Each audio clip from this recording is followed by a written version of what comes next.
Hello, everybody.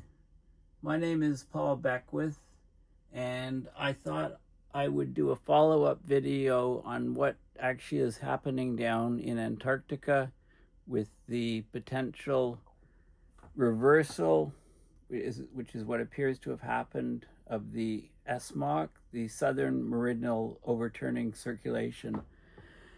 And of course, the Meridional Overturning Circulation system is a vital part of the way that heat is transported around the planet, especially between the two poles and the ocean, because water density is 1,000 times greater than that of air density.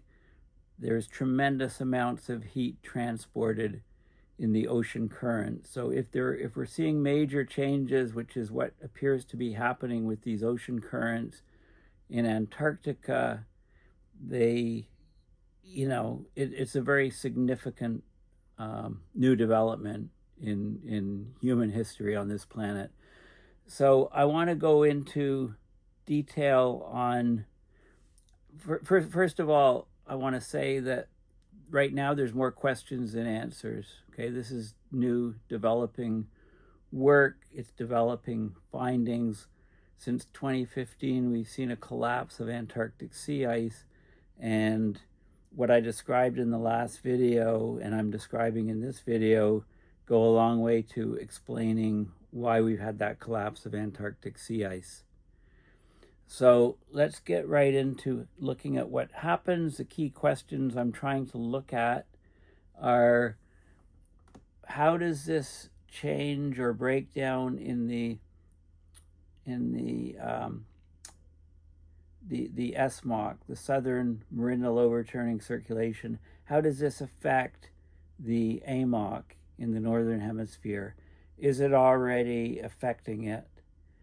What are the time lags involved? How do these things affect extreme weather events via the jet stream, fracturing, and waviness? And what can we expect in the near-term future versus the longer-term future? All these things are very important questions. How is the polar vortex changed by this sort of thing? Because remember always, first and foremost, that we're talking about the overall climate system, right? And not one component of it, but the overall climate system, which is the system that we live in, and that affects our weather every day, and that affects the changes in climate that we're seeing. Okay, so a lot of things to think about with this new finding. Make sure you watch the paper, watch the video that I posted yesterday or 2 days ago. So here's some illustrations of the global meridional overturning circulation. So meridional is north-south direction.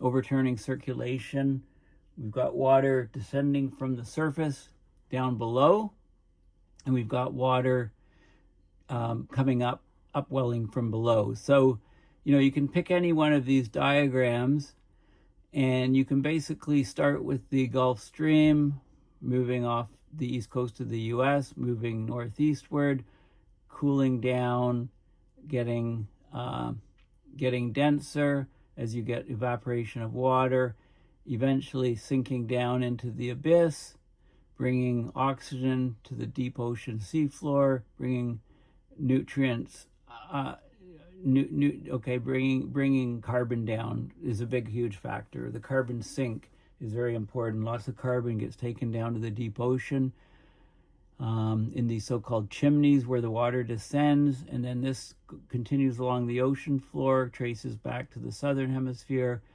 It circumvents Antarctica, and you get all of these other branches both on the surface and below. So basically, you get a connection of the oceans, a connection at different latitudes, and this is very important for transporting heat from, say, the equator to the polar regions. And so it's very important for distributing heat on the planet, also for carrying oxygen and nutrients and carbon through the climate system. you know, namely the ocean is a huge sink for carbon because it's sequestered into the deep oceans. Okay, so there's lots of good illustrations of that, but let's go back to the beginning here. So this was the article, A Change in the Southern Ocean Structure Can Have Climate Implications. This was just published July 1st, and I talked about this article in great detail in the previous video. So I'm not going to rehash it, except just to say that they're measuring very, very high salinities around Antarctica, and they believe also high water temperatures. They believe warm, saltier water is actually coming up from down below as opposed to the normal path where it sinks. And this reversal, they believe, happened in 2015. So this is the paper here, Rising Surface Salinity, Declining Sea Ice, a New Southern Ocean State Revealed by Satellites. And they talk about, is this a new tipping point in the climate system? This is sea surface salinity anomaly, and you can see up to 2020, up to 2015 or so, mostly blues here, which is fresher water. We expect fresher water from Antarctic melt because the ice on the land is pretty much devoid of salt. So when it melts, you get calving, etc. That ice melts in the waters, freshening them up. So we've had this happening with the subsequent increase in sea ice up to 2015. We got an increase of sea ice around Antarctica by about 1.5% per decade. But that all shifted. This is the sea ice, the black curve. That all shifted, dropped off a cliff in 2015. And you can see the water around Antarctica is much saltier. It's much warmer. And they believe this is due to a reversal of the SMOC, warm, salty water coming up rather than water descending down to the abyss. Okay, so that's the key part of the paper, and they show this is the temperature of the water at the surface greatly increasing since 2015, the change point, and also being much saltier. Okay, so that was a finding I discussed in great detail in the last video, which is here on YouTube, and I'll just do a refreshment of this. And what you can see is you can see that it's doing, it's had a lot of views. A lot of people are watching this. 49,000 views in just over a day, basically. Okay, so I discussed a lot of details then, but then that, of course, opens up a can of worms and a lot more questions, which I'm going to address here. So, first of all, I found this Wikipedia article on Southern Ocean Overturning Circulation to be very useful. So, Southern Ocean, we often talk about the AMOC in the Northern Hemisphere, the Atlantic Meridional Overturning Circulation, AMOC, right? Atlantic Meridional Overturning Circulation, the AMOC, right? Starting with the Gulf Stream coming up and so on. Okay, Atlantic currents. Well, we have a counterpart in the Southern Hemisphere called the SMOC, Southern Meridional Overturning Circulation, or SMOC, also called Antarctic Overturning Circulation. It's basically the southern half of this global thermohaline circulation, THC, or MOC is another term that we use for this, meridional overturning circulation. It connects different water basins across the global ocean. Okay, so we get basically warm surface water, oxygenated. It doesn't have, it's low in nutrients, and it downwells into the deep ocean. And but in order to counterbalance that, water has to upwell elsewhere. So the areas of upwelling, we get cold, oxygen-limited, nutrient-rich water traveling upwards. Now, there's carbon in this water, dissolved carbon. So the downwelling brings carbon to the deep ocean, basically removing it from the atmosphere, upper ocean part of the planet, which is very useful. It's a carbon sink, basically. The thermohaline circulation, thermo being heat, haline being salt, is driven by temperatures and the salinity. It transports massive volumes of cold and warm water across the planet, also dissolved oxygen, dissolved organic carbon, and other nutrients like iron. So it's vital that this meridional overturning circulation, this water circulation and the thermohaline circulation, it has a huge effect. Like it's got a huge effect on the overall climate system of the Earth, on Earth's energy budget, the oceanic carbon cycle, sources and sinks. So it plays an essential role in Earth's climate system. That can't be understated. I mean, it can't be overstated. I mean, it's really, really important. Now, there's two parts to the Southern Ocean overturning circulation. There's an upper cell and there's a lower cell. The upper cell is generally smaller. It's affected mostly by wind. It's near the surface. The lower cell is determined mostly by the temperature and salinity of the Antarctic bottom water. And the flow in the upper cell has increased 50 to 60% since 1970s. The lower cells weakened by 10 to 20%. So we're seeing a discontinuity. We can talk about the interdecadal Pacific Oscillation effect, climate change effect. There's a change to what's called the Southern Annular Mode, which is the mode of weather circumventing Antarctica, greatly affecting climate in Australia and overall heat content in the Southern Ocean. And that feeds back into what's happening with the Antarctic ice sheets and the meltwater, where the meltwater goes, etc.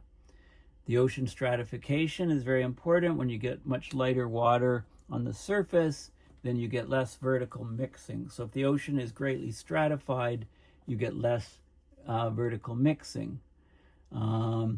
It's changing with climate change. The sinks, the global carbon sinks and sources are changing. Everything's changing. Paleoclimate, so paleoclimate records going back thousands to millions, tens of thousands to millions of years show that the entire circulation had strongly weakened or outright collapsed before. And some research suggests that a collapse could become more likely once we reach levels between 1.7 Celsius and 3 Celsius. And we're essentially already there at the lower limit. Okay, so research in the past has shown that, we could be well on our way to collapse. And maybe what we're seeing right now with this new, since 2015, is indicating that. Okay, but there's a lot more questions than answers right now. This would represent a huge tipping point in the climate system, a regime change, an abrupt change, and so on. Now, because it's initiating, some of these things can have long time lag. So it could take a long time, but it will definitely affect fisheries in the Southern Hemisphere. It'll affect climate. It'll affect weather patterns, extreme weather events. And the article goes into talking about the dynamics, the motion of the two different overturning circulation cells driven by upwelling and downwelling. And we're talking about massive amounts of water, 27 sverdrup. 1 sverdrup is the cumulative flow of all the rivers of the world, basically. And there's a partitioning of water between the upper cell and the lower cell, and so on. I'm not going to go into every detail of this. I'll show you some of the diagrams here. Very important for global carbon cycle. Like, we need the water downwelling to be for the Southern Hemisphere sink to be operating. Climate change is affecting it all. This is what I wanted to show you. So this is the global ocean conveyor belt in the Southern Ocean. You've got a lower cell, Antarctic here, ice is melting. This is south going into the north region away from the continent. So you've got a lower cell, water descends here and circulates around this way, and you've got an upper cell where the water is coming up this way, upwelling here. Okay, so this is warmer water being, it's red versus blue colder. Warmer water, warm salty water is coming up here.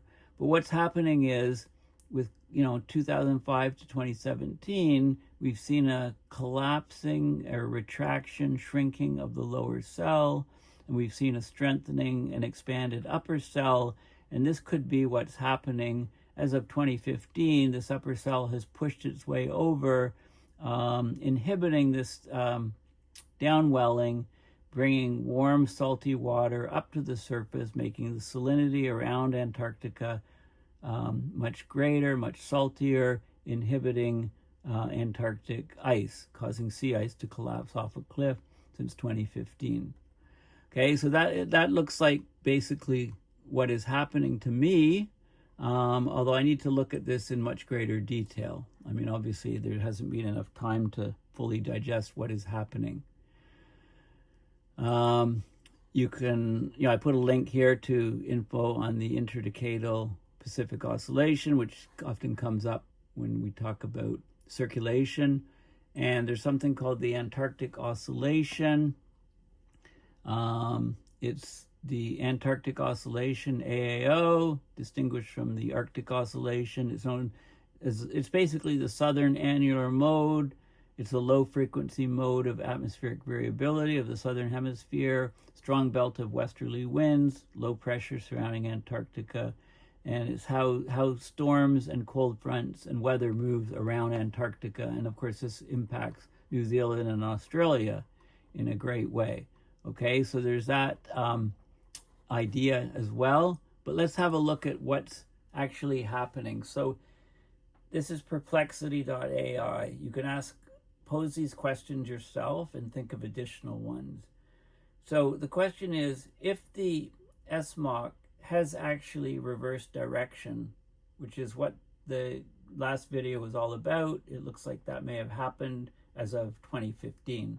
So we may have reversed direction basically starting 10 years ago. How will it affect the AMOC, and is there a time lag between the effects? Okay, so that's the question. And interestingly, guess what comes up as reference number 1 is the video I just posted a couple days ago. Okay, so a reversal of the SMOC, the Southern Hemisphere's analog to the AMOC, is a profound event with significant implications for global ocean and global climate systems. The SMOC and the AMOC, they're interconnected components of the global ocean conveyor belt, the MOC, Meridional Overturning Circulation, or THC, thermohaline circulation, that exchange heat, salt, and carbon between the hemispheres. And again, reference 1 is a video. That's my video that I just posted a couple days ago. A reversed SMOC brings warm, salty water to the surface around Antarctica instead of drawing it down into the deep ocean. So it disrupts the established balance of heat and salinity between the hemispheres. But this takes time. There is a lag. Over the longer term, this disruption is expected to destabilize or weaken the AMOC. The AMOC relies on the density-driven sinking of cold, salty water in the North Atlantic, which is balanced by upwelling and deep water formation in the Southern Ocean. So if the SMOC actually reverse, the supply of cold, dense water to the global deep ocean is compromised. It reduces the pull that helps drive the AMOC. So the AMOC will definitely weaken and likely shut down at some point with a lag after the SMOC reverses. Okay, so that's a key factor. It can lead to a cascade of climate effects, including further AMOC slowdowns, altered weather patterns, and changes in the carbon cycling. So with fewer carbon sinks, if we lose that oceanic carbon sink, carbon levels in the atmosphere will skyrocket, okay, dwarfing human emissions that have already increased it significantly over time. Now, there is a time lag between SMOC reversal and AMOC effects. And so the global overturning circulation operates on timescales of years to decades. as the water masses and their properties propagate slowly between the hemispheres, right? These water currents are moving, and it takes time for them to make that trek from the North Pole to the South Pole, and especially, from the surface of the ocean to the bottom of the ocean. So the immediate effect of the SMOC reversal, that's mostly what I talked about last video. It's rapid Antarctic sea ice decline and local ocean changes, specifically high sea surface salinity around Antarctica. The direct disruptions, the cascading disruptions to the AMOC would take longer periods of time, potentially years to decades, depending on the magnitude and persistence of the SMOC reversal. And this lag is consistent with climate models that show that changes in one part of the overturning circulation can take decades to propagate and affect distant components like the AMOC. Okay, so we're talking about, there is some time effect. So SMOC reversal, the immediate effect is Antarctic surface warming, sea ice loss, and a higher salinity of the ocean surface around Antarctica. Also, a reduction of the Southern Ocean carbon uptake. So a large reduction of the carbon sink in the Southern Ocean. So we'll see fairly quickly, we'll see rapid rises in CO2 spiking in the atmosphere that we measure. The downstream effects that can take decades are continued weakening of the AMOC and global climate and weather impacts, more extreme weather events, etc. Now, I just want to remind you that the SMOC, if it started reversing in 2015, as we think, we've already a decade has passed. So these effects, it could actually already be weakening the AMOC and causing more extreme weather events that we're seeing around the planet right now. And I think that's probably likely. So in conclusion, a reversal of the SMOC is likely to destabilize the AMOC, but the full effects will manifest with a time lag to decades as the altered water properties propagate through the global ocean system. Okay, so this is a key factor, and I think my gut feeling is that we're already getting AMOC effects due to the weakening SMOC that seem to have collapsed and reversed in 2015. Okay, how quickly will the AMOC respond after the SMOC reverses direction? I asked more specifically. There's a significant time lag, right? And it talks about the immediate effects around Antarctica, longer-term consequences. They don't occur instantly. So model studies and observational analysis suggest that major changes in the AMOC, like tipping points or collapses, can lag the initial Southern Ocean changes by 25 years. Okay, so a range of 9 to 41 years. We're already 10 years past probably, so we could be having changes already, but we're going to get significant changes over the next decade or two. There's no question. If this SMOC collapse and reversal becomes a feature of our climate system on this planet. And this lag reflects the time required for altered water mass properties and circulation patterns to propagate through the global ocean system. Basically, it takes time for water to move from the North Pole to the South Pole and vice versa. The entire AMOC cycle, or MOC cycle of the ocean, and more generally, global Meridional Overturning Circulation cycle, a full circulation can take 1,000 years. But when we get a major disturbance, like an SMOC reversal, we'd expect to see something in the order of decades, not centuries. Okay, so the AMOC will likely begin to show significant responses within 1 to several decades rather than immediately, due to the slow propagation of ocean changes through the global overturning circulation system. Okay, so AMOC is significantly weakened, may already be affected by SMOC, but it's likely to probably collapse within a decade or two. Okay, so how might this reversal influence global weather patterns over time? Okay, we're going to get basically a reversal of the SMOC, disrupts the global ocean conveyor belt, leading to significant changes in heat and carbon distribution between hemispheres. And over time, this would likely cause altered atmospheric circulation. Redistribution of ocean heat would shift major wind patterns like the Hadley cell, also the other cells, the Faro cell, the polar cell. So it affects the jet streams, extratropical jet stream winds, causing poleward shifts in storm tracks and tropical cyclones. We're going to get regional changes in precipitation and drought, which we're already seeing. Those will be amplified. More frequent and intense droughts or heavy rainfall. And I often talk about more whiplashing from one to the other, depending on how significantly the ocean and atmospheric circulation patterns are altered.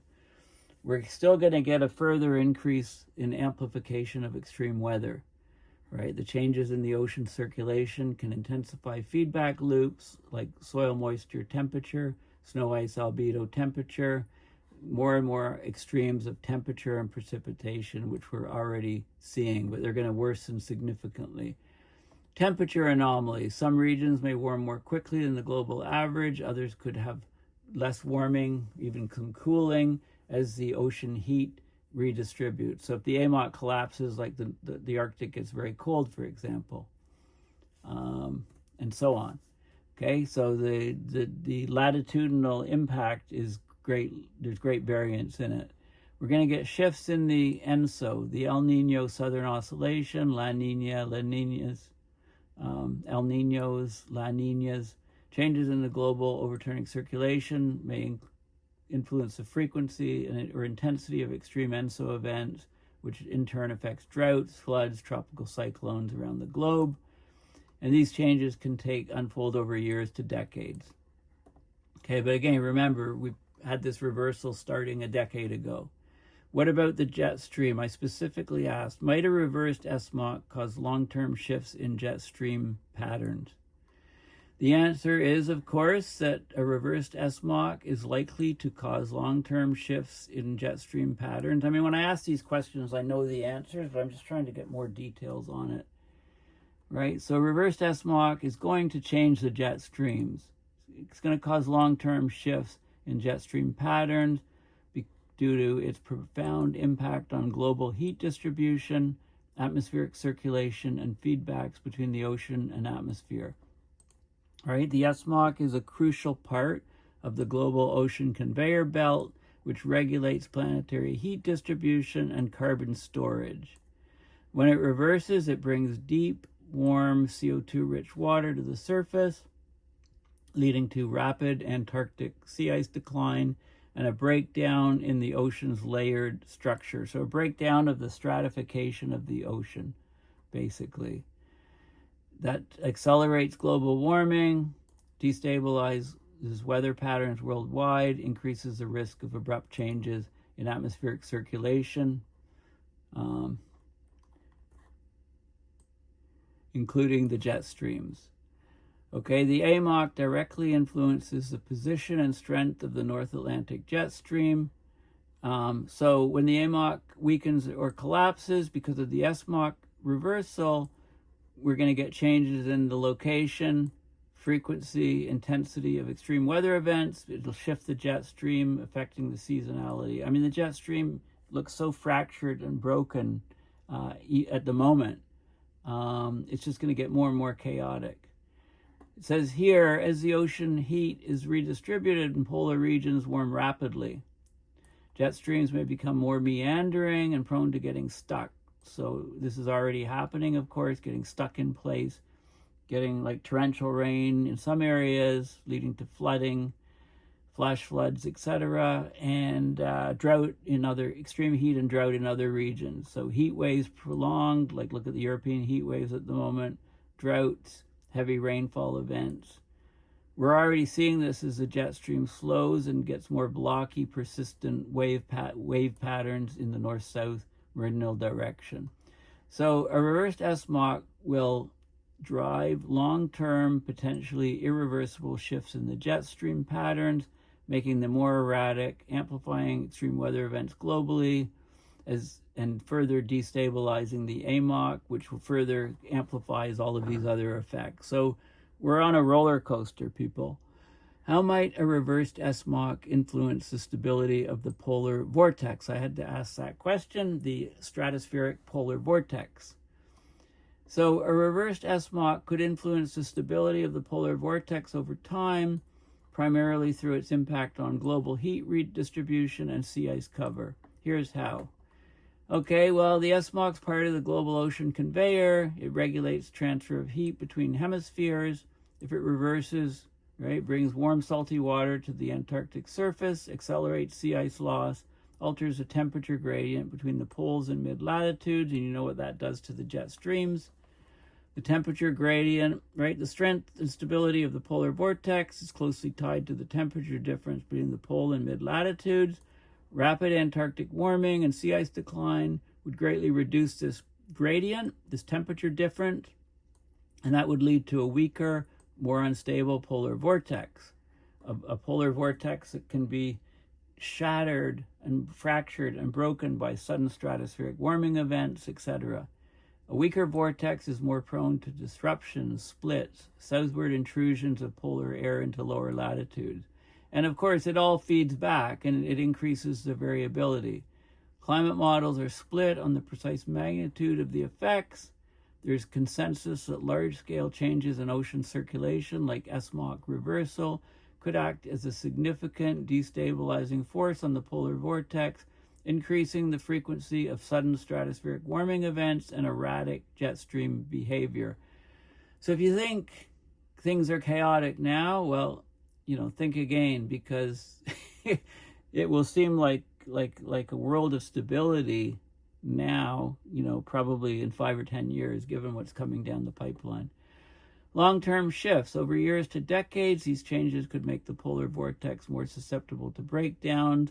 We'd have more frequent cold outbreaks in mid-latitudes, greater variability in winter weather patterns.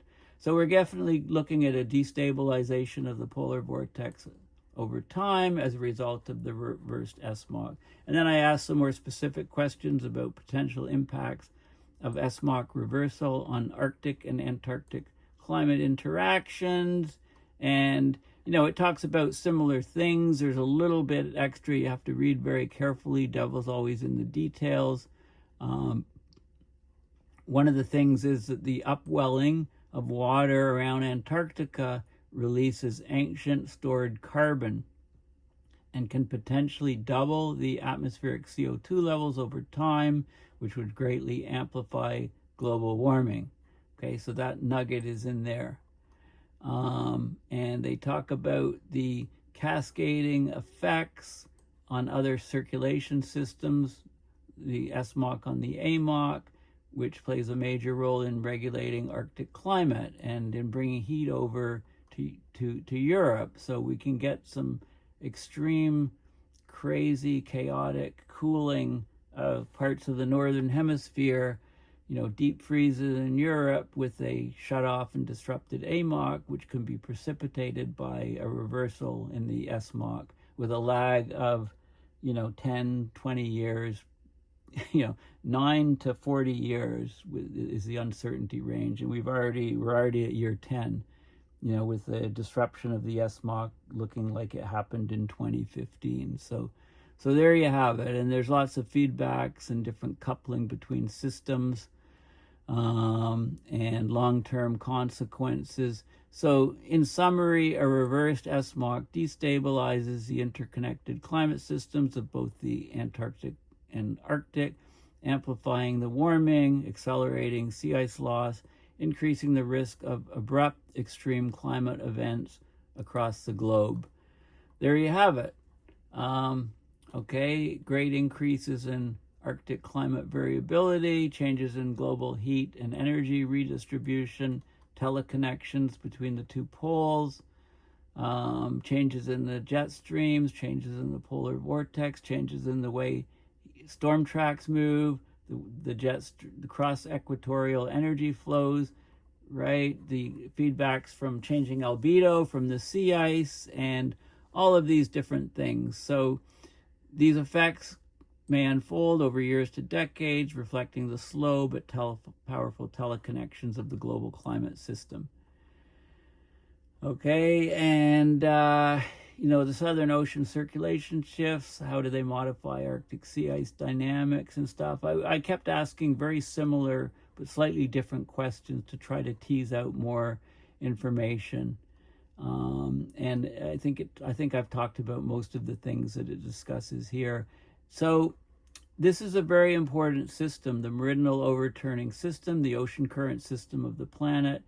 It's a vital part of the climate system, and it looks like we've severely disrupted it, and we're going to face enormous consequences from it. I've always said that, probably, how does it affect humans the most? Our ability to grow food is a huge one. This could lead to global food shortages if it hits simultaneously hits many crop producing parts of the world. So once again, I really think that we're rolling the dice. We're taking huge chances with the climate system. We've destabilized it, and now we're in basically the climate casino. Whereas if you're unlucky, you're in a part of a world where you get a massive flood or a drought or wildfires. There's this huge random element. We know that things are getting much worse, but the actual areas, particular regions that get struck, some regions have much higher risk than other regions, but there is a big random element in this. Anyway, thank you for listening. Please go to paulbeckwith.net and donate to PayPal to support my research and videos. And this is ongoing research. This is I said at the beginning, and I'll reiterate that I'm asking a lot of questions. There's a lot more questions that I have, and answers are uncertain and lacking. But we can try to sort of tease together the all of the different pieces of the climate system and I'm trying to come up with some sort of plausible scenarios or different types of things that I think are going to happen. So I'm like you, I'm learning as I go along. If you haven't played with perplexity.ai, fire it up, look at ChatGPT. If you've got pro versions, even better. Do some analysis, put stuff in the comment sections. I mean, this is a work in progress. This video, last video, I'm just trying to educate people. I'm trying to get information out to people. I don't have all the answers. I'm trying to point you to certain directions, to ask certain questions about what's happening right now to our climate system. What's happening to the SMOC? Why did it reverse? Is it a full reversal? Is it just in certain sections? How much, how significant is it? Is it already affecting the AMOC in the Northern Hemisphere? How is it affecting the jet streams and the polar vortex? I mean, we're talking about the overall climate system, so there's a lot of complexity in here.